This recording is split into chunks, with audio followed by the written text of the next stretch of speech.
Hello friends, आप सभी का स्वागत है आपके अपने YouTube channel GK the knowledge में।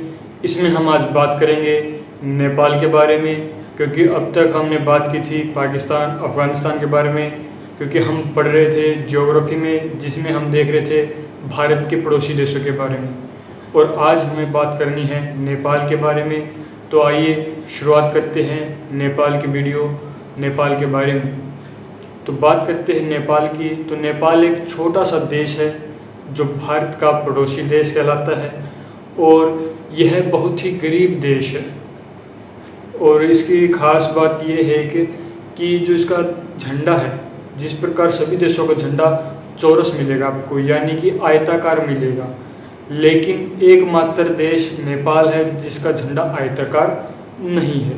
तो ये बात आप याद रखना कि जो नेपाल का जो झंडा है वो आयताकार नहीं है, क्वाड्रिलेटरल है, यानी समचतुर्भुजीय है, क्वाड्रिलेटरल है। ठीक है, तो आइए शुरुआत करते हैं नेपाल के बारे में। तो जानते हैं कि इसकी राजधानी कौन सी है, इसके स्थिति कैसी है, यहाँ पर वर्षा, यहाँ पर वन किस प्रकार के हैं, कैसी फसल होती है। तो आइए शुरुआत करते हैं नेपाल की। तो नेपाल की हम आज बात करेंगे। नेपाल जो है भारत का पड़ोसी देश है। तो इसका जो है विस्तार देखते हैं कि किससे इसकी सीमा लगती है, किस किस देशों से इसकी जो है सीमा लगती है। तो जो इसको सीमा जो लगती है, पहले उसकी बात करते हैं सीमा की। तो इसकी जो सीमा है पूर्व में इस तरह एक दिशा बना लेते हैं, ये है उत्तर की दिशा, दक्षिण, पूर्व, पश्चिम। तो ये जो दिशा बन गई, तो इसके जो नेपाल, इसको नेपाल बना देते हैं, ये नेपाल है। अब नेपाल के पूर्व में कौन है, नेपाल के पश्चिम में कौन सा देश है, नेपाल के दक्षिण में कौन सा देश है, और नेपाल के उत्तर में कौन सा देश है, उसकी हम बात करेंगे। तो नेपाल के उत्तर में सिर्फ कौन सा देश है, चाइना, चीन और तिब्बत भी आप कह सकते हो। तिब्बत, चीन और तिब्बत जो है नेपाल के उत्तर में है।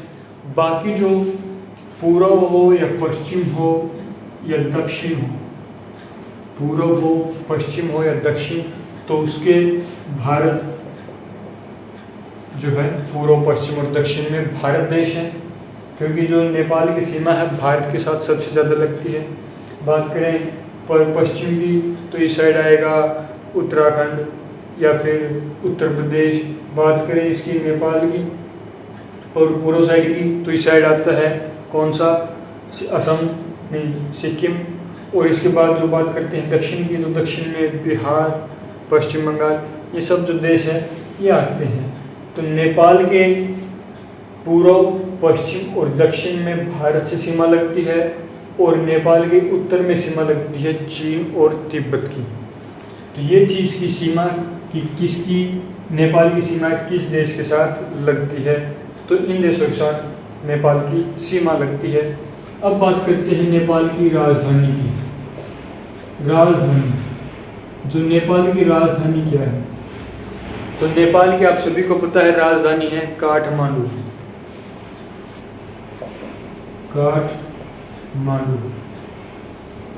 काठमांडू जो है नेपाल की राजधानी है। राजधानी क्या है, काठमांडू। बात करें इसकी जनसंख्या की, जनसंख्या, तो जो नेपाल की जो जनसंख्या है वो लगभग 3 करोड़ के आसपास है।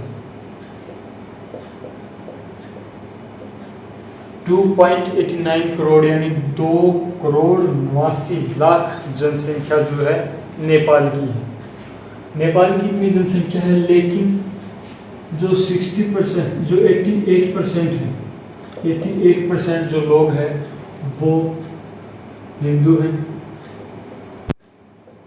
हिंदू, नेपाल में 88% जो जनसंख्या है वो हिंदू है, और बाकी की जो बचती है वो बौद्ध और मुस्लिम। नेपाल में जनसंख्या कुल 2.89 करोड़ है, लेकिन उसमें से 88% हिंदू हैं, बाकी बौद्ध और मुस्लिम हैं। ठीक है। इसके अलावा बात करते हैं कि जो मुख्य जो जाति है वो क्या है, इंडो नेपाली। इंडो नेपाली सबसे ज़्यादा वहाँ पर रहते हैं। इंडो नेपाली जो हैं नेपाल में सबसे ज़्यादा रहते हैं, यानी इंडो नेपाली जो है प्रजाति है वहाँ पर, मिक्सड है, इंडियन भी है और नेपाली भी है। ये वहाँ पर प्रजाति है जो सबसे अधिक है। तो जो नेपाल की राजधानी है काठमांडू है, इसकी जनसंख्या 2.89 करोड़, इसके जो 88% लोग हैं वो हिंदू हैं, बाकी बौद्ध और मुस्लिम हैं, और यहाँ पर अधिक इंडो नेपाली प्रजाति रहती है। इसके बाद बात करते हैं नेपाल में, तो नेपाल की जो भाषा है वो कौन सी है। भाषा की अगर हम बात करें नेपाली की, तो भाषा है कौन सी, नेपाली की तो नेपाली होगी, नेपाल देश की बात करें तो नेपाली भाषा होगी, और बात कर रहे हैं दूसरी भाषा अगर हम बात करें तो वो है मैथिली। मैथिली भी वहाँ पर बोली जाती है। नेपाल की जो भाषा है नेपाली और मैथिली है। नेपाल में जाने के लिए पासपोर्ट की आवश्यकता नहीं है। नेपाल हो, भूटान हो, ये जो हमारे जो पड़ोसी देश हैं छोटे छोटे, इनमें हमें जाने के लिए पासपोर्ट की ज़रूरत नहीं है। आप वैसे भी जाकर घूम के आ सकते हैं, क्योंकि देखने की बहुत सारी चीज़ें हैं। प्राकृतिक रूप से तो बहुत अच्छी जगह है देखने के लिए, पहाड़ भी हैं, पर्वत भी हैं, मंदिर भी हैं। तो नेपाल एक टूरिस्ट प्लेस है, क्योंकि जो इसका यहाँ का मुख्य उद्योग है, मुख्य उद्योग यहाँ का जो मुख्य उद्योग है वो है पर्यटन। पर्यटन यहाँ का मुख्य उद्योग है, यहीं से इसको विदेशी मुद्रा अर्जित होती है। विदेशी मुद्रा मुख्य उद्योग क्या है, पर्यटन है। और पर्यटन क्यों है, क्योंकि यहाँ पर क्या है, पर्वत भी है, पठार भी है, झील भी है, नदी भी है, झरने भी हैं, मंदिर भी हैं, बहुत सारी चीज़ें देखने को नेपाल में। तो यहाँ का जो मुख्य उद्योग है वो है पर्यटन।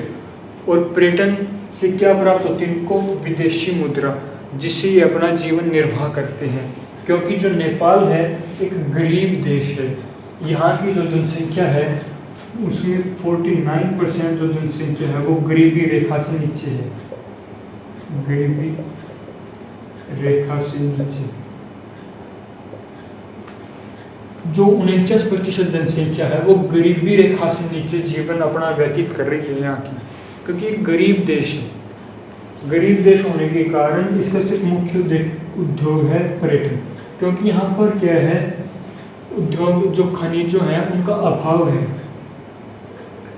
खनिज व खनन का अभाव है, अभाव। यहाँ पर जो पर्याप्त मात्रा में खनिज खनन नहीं है, अल्प मात्रा में यहाँ पर पाया जाता है। और दूसरा क्या है, अभ्रक पर्याप्त मात्रा में, अभ्रक पर्याप्त मात्रा में। अभ्रक एकमात्र खनिज है जो पर्याप्त मात्रा में यहाँ पर पाया जाता है। बाकी जो है यहाँ पर खनिज और खनन का अभाव है, बहुत ही अल्प मात्रा में यहाँ पर खनिज खनन पाए जाते हैं। इसीलिए जो पर्यटन है मुख्य उद्योग है, जिससे ये अपना विदेशी मुद्रा अर्जित करते हैं और अपने जीवन निर्वाह करते हैं, क्योंकि यह है एक बहुत ही गरीब देश है। ठीक है। इसके बाद बात करते हैं यहाँ के पर्वत की। तो आप सभी को पता है कि जो नेपाल में सबसे ऊंचा पर्वत है, पर्वत चोटी है mount Everest. Mount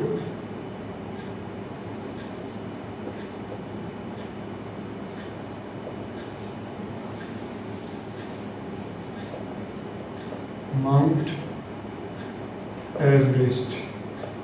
mount Everest पर्वत चोटी जो है, कई लोगों को लगता है कि ये भारत में है, लेकिन ये भारत में नहीं है।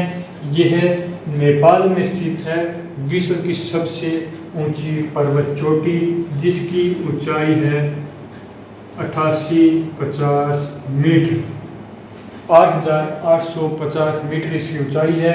जो माउंट एवरेस्ट विश्व की सबसे ऊंची चोटी जो नेपाल में है, और यह जो ऊंची चोटी है इसको नेपाल में सागर माथा के नाम से जाना जाता है।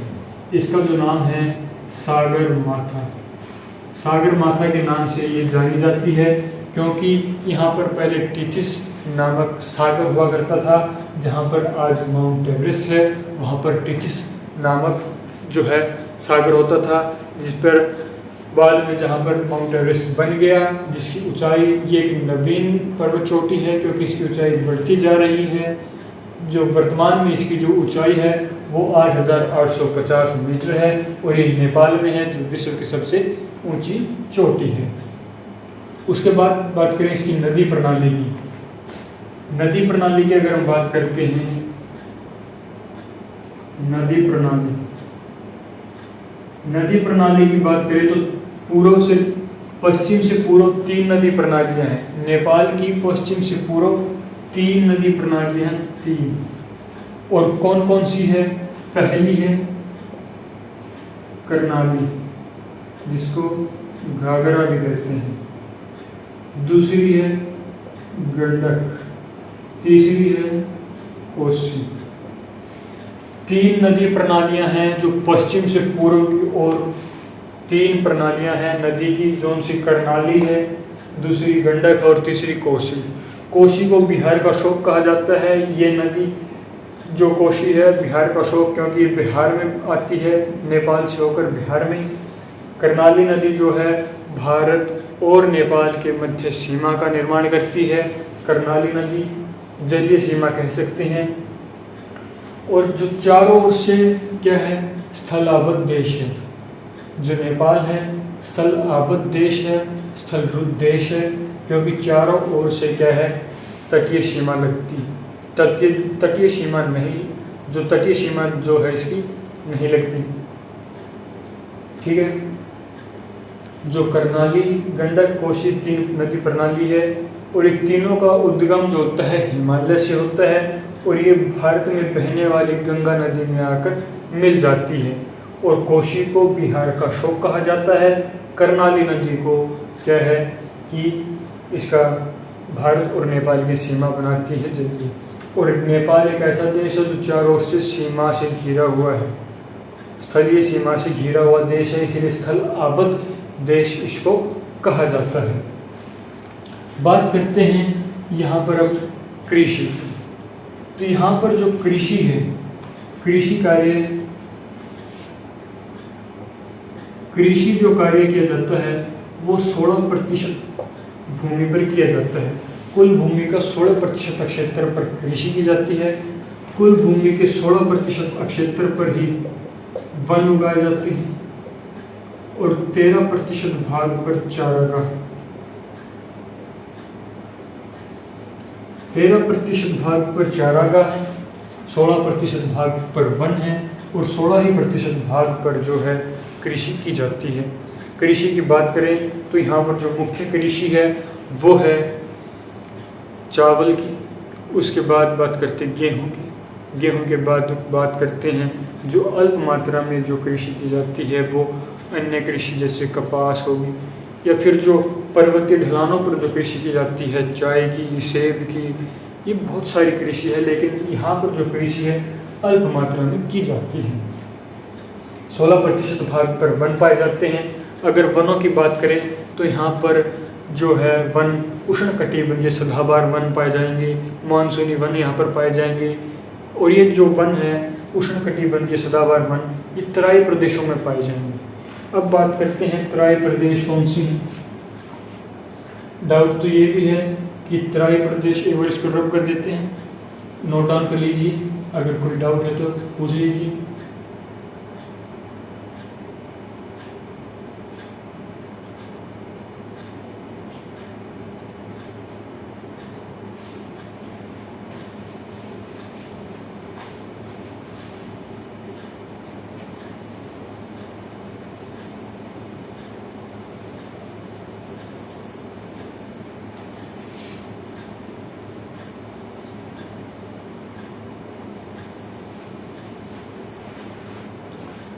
बात कर रहे थे यहाँ पर हम कृषि की, तो 16% भाग पर कृषि की जाती है, वन भी क्या 16% भाग पर है, और चारागाह यहाँ पर बात करें वो है 13% भाग पर। जो कृषि है वो 16% भाग पर की जाती है, चारागाह भी 13% पर और वन भी 16% भाग पर इसके पाए जाते हैं। तो बात करें थे कृषि जो इनकी हो चुकी है कि खाद्य फसलें जो थी और मौसमी फसलें जो थी कि चाय, कॉफ़ी, या फिर बात करें खाद्य फसलों में चावल, गेहूँ, इन सभी प्रकार की कृषि होती थी। अब वन की बात कर रहे थे कि यहाँ पर उष्णकटिबंधीय वन, उष्णकटिबंधीय सदाबहार वन और जो है शीतोष्णकटिबंधीय वन, साथ में मानसूनी वन पाए जाते हैं। लेकिन जो मानसूनी वन और उष्णकटिबंधीय वन है वो मैंने बताया था तराई प्रदेशों में, तराई प्रदेश। और ये तराई प्रदेश कौन सा है? ये तराई प्रदेश वो है जो समतलीय भाग है, यानी निम्न ऊंचावच वाले भाग को, निम्न ऊंचावच वाला मैदानी भाग, निम्न ऊंचावच वाला मैदानी भाग जिसको हम तराई प्रदेश कहते हैं, और इसकी जो ऊंचाई है 50 से 250 मीटर है। और यह कहाँ पर है? नेपाल के दक्षिण में स्थित है, क्योंकि ऊपर जब जाएंगे चीन की साइड तो वहाँ पर क्या है? हिमालय पर्वत है, चारों ओर बर्फ ही बर्फ है, यानी हिमालय पर्वत है। और सिर्फ एक निम्न क्षेत्र है, निम्न ऊंचावच वाला क्षेत्र है जिसको हम तराई प्रदेश कहते हैं, और इसकी ऊंचाई जो है 50 से 250 सेंटीमीटर, 250 मीटर है। और तराई प्रदेशों में रही जो उष्णकटिबंधीय सदाबहार वन और मानसूनी वन पाए जाते हैं, ठीक है। और ऊंचावच वाला प्रदेश जो कि शीतोष्णकटिबंधीय वन जहाँ पर पाए जाते हैं, जहाँ पर पहाड़ी इलाका होता है, उसको ऊंचावच वाला प्रदेश कहा जाता है, ठीक है। उसके बाद 13% पर चारागाह किया जाता है कि चारागाह मतलब गाय भैंसों को चराने के लिए 13% क्षेत्र है जहाँ पर चारागाह होता है। और बात करें इसके औसत तापमान की, औसत तापमान, तो यहाँ का जो औसत तापमान है वो 32 डिग्री सेल्सियस है। औसत जो तापमान है वो है 32 डिग्री सेल्सियस, यहाँ का औसत तापमान है। यहाँ पर 32 डिग्री औसत तापमान है। और ये कहाँ पर होता है? सिर्फ निम्न ऊंचावच वाला जो भाग है यानी तराई प्रदेश है, वहाँ पर तापमान अधिक मिलेगा, बाकी निम्न तापमान पाया जाएगा, ठीक है। तो ये था नेपाल के बारे में, उसकी जनसंख्या के बारे में, वहाँ पर रहने वाले लोग किस प्रकार के लोग रहते हैं, और वहाँ पर नदी प्रणाली कैसी है, कौन सी नदियाँ हैं, पर्वत पठार कौन से हैं। तो इस सभी के बारे में हमने देख लिया कि वहाँ पर खनिज संसाधनों का अभाव है, वहाँ पर जो ऊर्जा का सोर्स है वो लकड़ियों को जलाकर प्राप्त किया जाता है, और ये एक टूरिस्ट प्लेस है। टूरिस्ट प्लेस होने के कारण इनका प्रमुख जो उद्योग है वो पर्यटन है, जिसके माध्यम से ये पैसा अर्जित करते हैं और अपने जीवन का निर्वाह करते हैं। तो ये था बेसिक सा एक नेपाल के बारे में। आई होप आपको ये वीडियो पसंद आई होगी। अगर वीडियो पसंद आए तो लाइक शेयर सब्सक्राइब करना। फिर मिलेंगे एक और नए वीडियो के साथ। धन्यवाद। जय हिंद।